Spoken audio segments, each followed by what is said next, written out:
como foi a preparação da New Wave para esse ADCC? Como é o mindset deles? O que é confiança?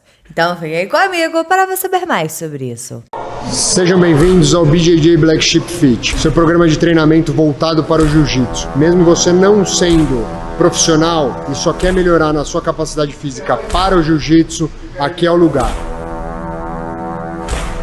Como vocês me pediram no vídeo do Roger Gracie, dando a sua opinião se o Gordon Ryan é GOAT ou não do no-gi, trouxe aqui para vocês um pouco do treinamento que o John Danaher contou no podcast do Lex Fridman há uns 2 meses atrás. O Lex perguntou para o Danaher como é a preparação dos atletas, como é a preparação mental deles, do Gordon, do Meregali, do Bodoni, de todos os atletas.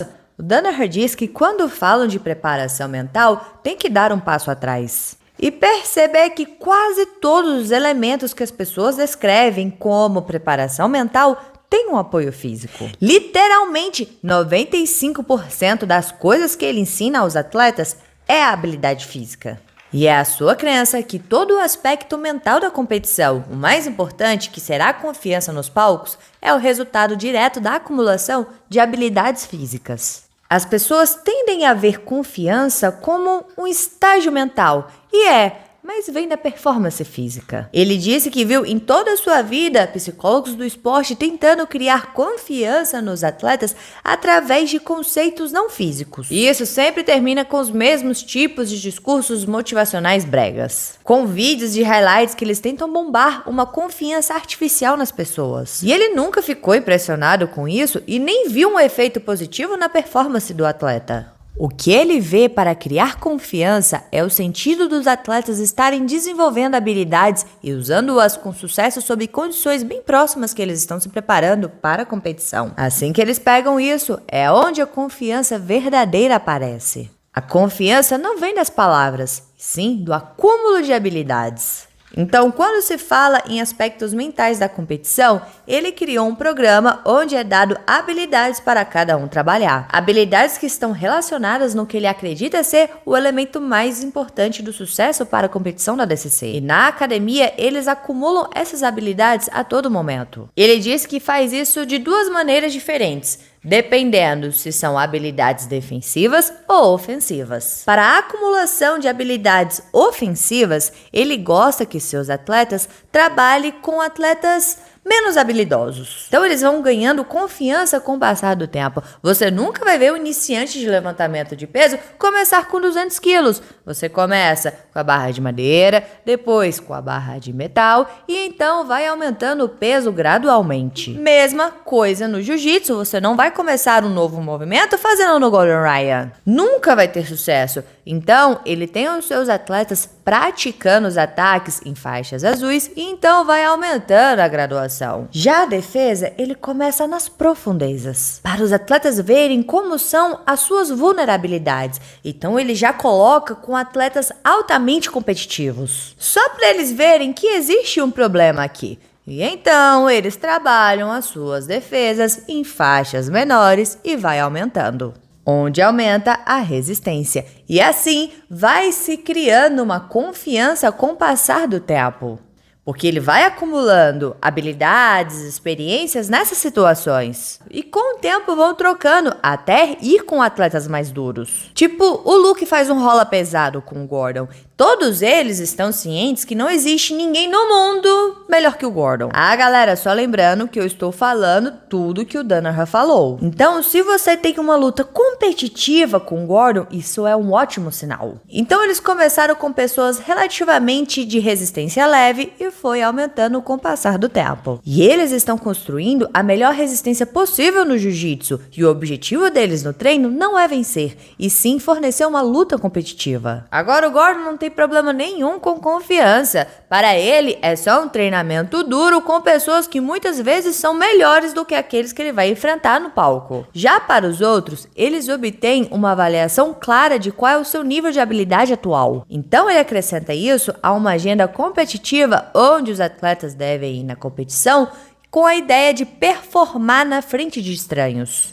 tendo como elementos serem julgados por pessoas que eles nem conhecem, serem observados o tempo todo e devem performar nessa atmosfera. Então ele vai dando lutas e conduzindo-os a eventos, tipo seletiva da ADCC, eventos, campeonatos locais, e assim ele vai dando lutas para eles se prepararem para o ADCC. Claro que quando o ADCC vai chegando cada vez mais perto, eles não fazem mais isso de ir para a competição por conta do risco de se machucar. Então eles param com isso 3 semanas antes do evento e com esse método a confiança começa a crescer. A preparação mental vem do apoio físico, da ideia de resistência progressiva aumentando com o tempo e tanto para o ofensivo quanto para o defensivo, criando um pico onde eles vão contra o melhor atleta do mundo, para que eles possam obter uma avaliação precisa de onde estão, uma vez que você está dando uma luta competitiva para o melhor do mundo. E você sabe muito bem que quando você sai do ADCC, você está pronto para lutar contra qualquer um. O Lex perguntou se a defesa seria tipo guarda, de escapar de posições ruins. O Danaher disse que sim, que eles acreditam na ideia de defesa profunda. Você deve ser capaz de montar a defesa desde os estágios iniciais baseado principalmente na antecipação,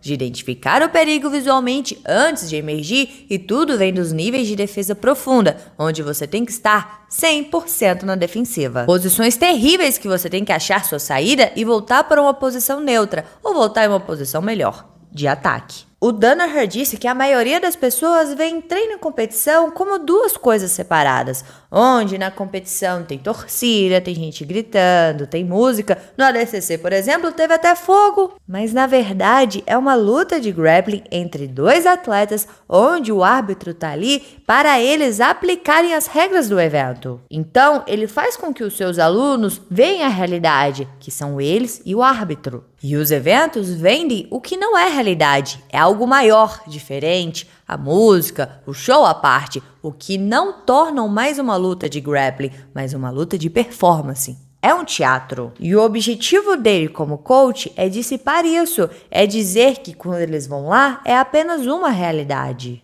É você, o seu oponente e o árbitro. É só isso. Agora a música, a fumaça, a torcida, a gritaria é uma ilusão colocada intencionalmente para você sentir. Então, o objetivo de seus alunos é enxergar apenas a realidade na hora da luta, que é exatamente a mesma coisa que eles fazem todos os dias na academia. A diferença é que muitas vezes você vai lutar contra um cara que nunca lutou antes. O Lex então perguntou para ele como ele trabalha isso com seus atletas, de enxergarem apenas a realidade e não a ilusão.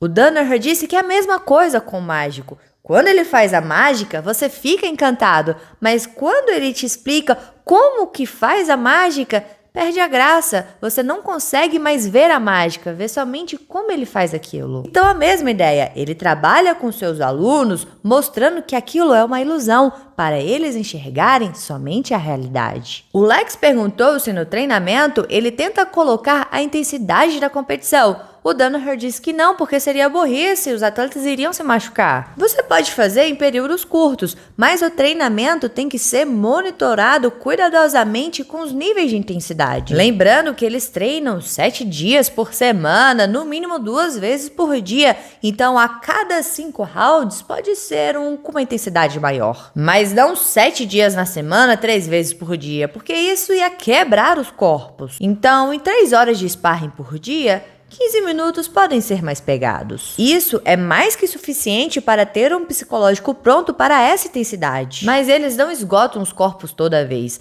Algumas lutas podem ser mais intensas, como Gordon Raya vs Preguiça, os dois se respeitam, conhecem o jogo do outro, tem uma rivalidade, mas a maioria das lutas em competição não são tão intensas como são nas academias. Isso foi parte do que o Danaher contou sobre o treinamento deles para o ADCC. Interessante, né?